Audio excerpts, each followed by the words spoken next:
The text message lit up my phone at 3 a.m. Sign the divorce papers tomorrow. No property claims, no alimony. Take it or I'll make you regret ever meeting me. I stared at the screen, my hands steady despite the late hour. After 15 years of marriage, this was James' idea of an ending. A threatening text message while he lay in bed with his mistress. My name is Olivia, and at 42, I never expected to be starting over. But here I was sitting in my home office surrounded by the evidence of my husband's betrayal, carefully collected over the past year. I typed back a simple response, check your email. Within minutes, my phone exploded with calls. I let them go to voicemail, each one more desperate than the last. James's voice grew increasingly panicked as he realized what I'd sent him. Dozens of videos from our home security system, all carefully timestamped and archived. Olivia, pick up the damn phone. He shouted in his latest message. You had no right to record private conversations. But I did have the right. It was my security system, installed in my home after I first suspected something was wrong. The cameras had captured everything. James and his mistress, Vanessa, planning how they forced me out. Their careful schemes about hiding assets, their discussions about making me seem unstable to gain an advantage in the divorce. She'll never fight back, Vanessa had said in one clip, lounging on my couch while I was supposedly at my sister's house. James says she's too afraid of confrontation. They'd underestimated me. Badly. Another text from James. Delete those videos now. You're violating our privacy. I smiled, remembering all those nights I'd spent cataloging their conversations, building my case while they thought I was oblivious. James had always treated me like I was naive, too trusting. He never realized that trust and stupidity aren't the same thing. The next morning, I walked into our kitchen to find James waiting, his face flushed with anger. Gone was the confident man who'd threatened me via text just hours ago. In his place stood someone who finally realized he wasn't in control. What do you want? He demanded, his voice hoarse. I poured myself a cup of coffee, taking my time to respond. I want what's fair, James. Nothing more, nothing less. Those recordings won't hold up in court, he said, but his voice wavered. My lawyer says. Your lawyer hasn't seen them yet, I interrupted calmly, but mine has. Along with the offshore account statements, the property transfers to Vanessa's name, and the correspondence with your banker about hiding our joint assets. His face went pale. How did you find out? I'm not the helpless housewife you and Vanessa think I am. I've known about your affair for a year. I've watched you plan, scheme, and lie. I've documented everything. She's different, James said, his voice softening. She understands me. We're in love. I couldn't help but laugh. Love? Is that what you call plotting to leave your wife destitute? Planning to claim I'm mentally unstable so you can take everything we've built together? He slumped into a chair, the fight draining from him. What do you want? He repeated. I want a fair division of assets. I want the house you promised Vanessa she could redecorate. I want half of everything you tried to hide. I took another sip of coffee, and I want you to remember something, James. You didn't marry a fool. You married a woman who loved you enough to trust you, but was smart enough to protect herself. My phone buzzed again. Vanessa this time. I showed James the screen, where she was demanding he handle me before I ruined everything. Her messages grew increasingly frantic as he didn't respond. She's 23, James, I said softly. Did you really think she wanted you for your charm? Or was it the lifestyle you promised her, the lifestyle you planned to steal from me? He buried his face in his hands, and for a moment I saw the man I'd married 15 years ago. But that man was gone, replaced by someone who'd rather threaten and scheme than face the consequences of his actions. I'll have my lawyer send over the revised divorce agreement today, I said, standing up. One that reflects a fair division of everything. All the properties, accounts, and investments, including the ones you thought I didn't know about. As I walked out of the kitchen, James called after me, How long have you been planning this? I turned back, meeting his eyes. Since the day you started planning against me. The difference is, I did it to protect myself. You did it to destroy me. Remember that when you're signing the papers. The look on his face told me he finally understood. He hadn't married someone he could bully into submission. He'd married someone who knew her worth and had proof to back it up. Part 1 ends with me walking away, leaving James to face the reality that his carefully constructed plan had crumbled. His phone kept buzzing with Vanessa's messages, but we both knew everything had changed. The next few weeks would reshape both our lives, but only one of us was prepared for what was coming.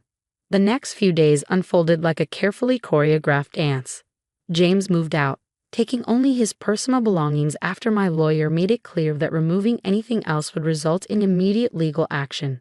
The security cameras captured him explaining to Vanessa in our driveway why they couldn't start moving her things in as planned.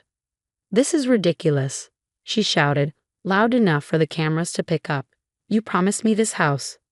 You said she'd be too scared to fight back." I watched the footage later that evening, noting how James seemed to age years in just days. The confident man who threatened me via text was replaced by someone who jumped at every email notification, wondering what else I might reveal. My lawyer, Diana, called with an update. James' attorney reached out, she said, a hint of satisfaction in her voice. "They want to discuss a settlement." "I'm sure they do," I replied, thinking of the videos I hadn't sent yet. The ones showing James and Vanessa discussing how they claim I was unstable, planning to use my grief over my mother's recent death against me in court. "They're offering a 60-40 split in his favor," Diana continued. "Should I tell them where to stick that offer?" "No," I said, surprising myself with my calmness. "Tell them we'll meet. I want to see their faces when we play the rest of the recordings." The meeting was set for the following week. I spent the intervening days organizing more evidence, bank statements showing suspicious transfers, text messages James thought he deleted but had backed up to our shared cloud account, photos of him and Vanessa using our vacation home when I was supposedly there alone. My sister Kate came over the night before the meeting, bringing wine and her signature straight-talking support. "How are you really doing?" she asked, studying my face carefully. I considered the question while sipping my wine. "Honestly, I'm angry. Not about the affair, that's on him. I'm angry that he thought so little of me, that he and his girlfriend sat in my home plotting to destroy me. And now I'm ready to show them exactly who they underestimated." The settlement meeting was held in Diana's office. James arrived with his lawyer and, surprisingly, Vanessa. She perched beside him in designer clothes I suspected were purchased with money from our accounts. "Before we begin," James's lawyer started, "my client is willing to be generous despite the unconventional surveillance methods used." Diana smiled, opening her laptop. Interesting choice of words. "Before discussing generosity, let's review some footage from last month." The color drained from James's face as Diana played a video of him and Vanessa in our home office, going through my personal files. "The insurance policy has to be here somewhere," James was saying in the footage. "Once we have that, we can start building the case about her mental state." Vanessa shifted uncomfortably in her seat as her voice filled the room. "What if she fights back? She seems different lately, more confident." "She won't," James had assured her. "She's too afraid of being alone. Trust me, I know how to handle her." Diana paused the video. "There's more. Hours more. Should we continue?" James' lawyer cleared his throat. "Perhaps we should discuss a more equitable distribution of assets." "Perhaps we should," Diana agreed, pulling out a thick folder. "Let's start with the offshore accounts, specifically the one in the Caymans where Mr. Harrison has been transferring joint funds." I watched as James's carefully constructed world continued to crumble. Vanessa's designer heel tapped nervously against the floor as Diana methodically laid out every scheme, every plan, every betrayal. "A 50-50 split of all assets," Diana stated firmly. "The house goes to my client, and Mr. Harrison will retract any statements suggesting mental instability on Mrs. Harrison's part." "And if I refuse?" James asked, but his voice lacked conviction. I spoke for the first time since the meeting began. "Then we go to court, and I play these videos for everyone to see. Your colleagues, your friends, your family. Everyone will know exactly what kind of man you are."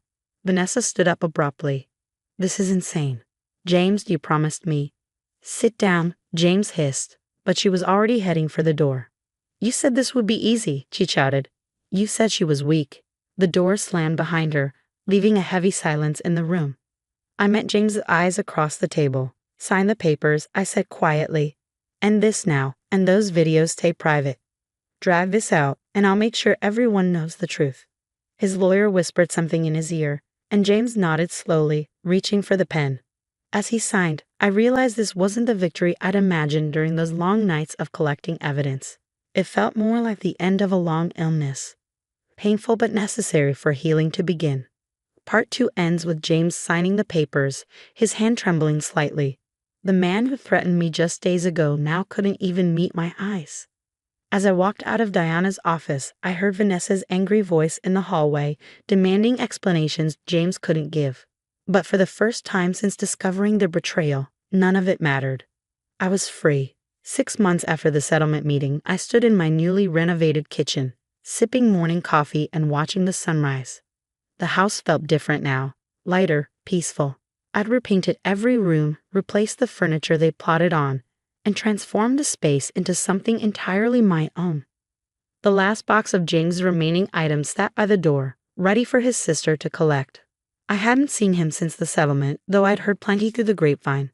Vanessa had left him 3 weeks after the meeting, once she realized the lifestyle he promised her wasn't materializing. She'd moved on to someone else, someone whose promises she hadn't yet learned to doubt. My phone buzzed with a text from Kate. "Have you seen the email?" I hadn't checked my personal email yet, but when I did, I understood her message. James had sent a lengthy apology, the kind that comes after months of reflection and regret. "I know it's too late," he wrote, "but I'm sorry for everything. Not just the affair or the divorce, but for underestimating you, for thinking I could bully and threaten you into giving up what was rightfully yours. You deserve better." I deleted the email without responding. His apology might have been sincere, but it wasn't something I needed anymore. My healing hadn't depended on his remorse. Later that afternoon, I met Kate for lunch at our favorite cafe. She'd been my rock through everything, and now she was helping me plan my future. "So the house in Provence?" she asked, grinning over her salad. "Have you decided?" I smiled, pulling out my tablet to show her the listing. The small villa I found would be perfect for the writing retreat I'd always dreamed of running. James had laughed at that dream, called it impractical. Now, with my share of our assets and newfound freedom, it was becoming reality. "I'm making an offer tomorrow," I said. "The realtor says it's perfect for small groups, and the advance bookings are already coming in." "Look at you," Kate beamed. "From collecting evidence to collecting dreams, I'm so proud of you." "I learned something through all this," I said, thinking back to those dark days of discovery and planning. Sometimes the worst betrayals lead us to our best decisions. As if on cue, my phone buzzed with a call from Diana. "Just wanted to let you know," she said when I answered. "James, the lawyer, reached out. He's contesting the offshore account split." I felt a calm settle over me, the same calm I felt when responding to his threatening text all those months ago. "Send him the video from March 15th, I replied. "The one where he and Vanessa discuss hiding those specific accounts." Diana chuckled. "Already done. I don't expect we'll hear any more protests." After lunch, I walked through the park where James and I used to spend Sunday afternoons. The autumn leaves were turning, painting the world in warm golds and reds. A year ago, I'd walked this same path in tears, having just discovered his affair. Now, I walked it with purpose, my head held high. My phone buzzed again, a message from James. "My lawyer says to drop the contest. You really did think of everything, didn't you?" I thought about responding but decided against it.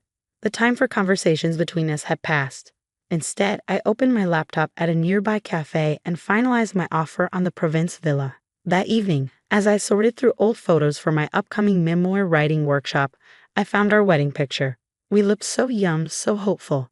I didn't feel sadness looking at it anymore, just appreciation for the journey that had brought me here. Kate called as I was making dinner. "James's sister picked up his box," she reported. "She said he's moving out of state. Apparently, his reputation here is pretty much destroyed." "That's not my problem anymore," I replied, and I meant it.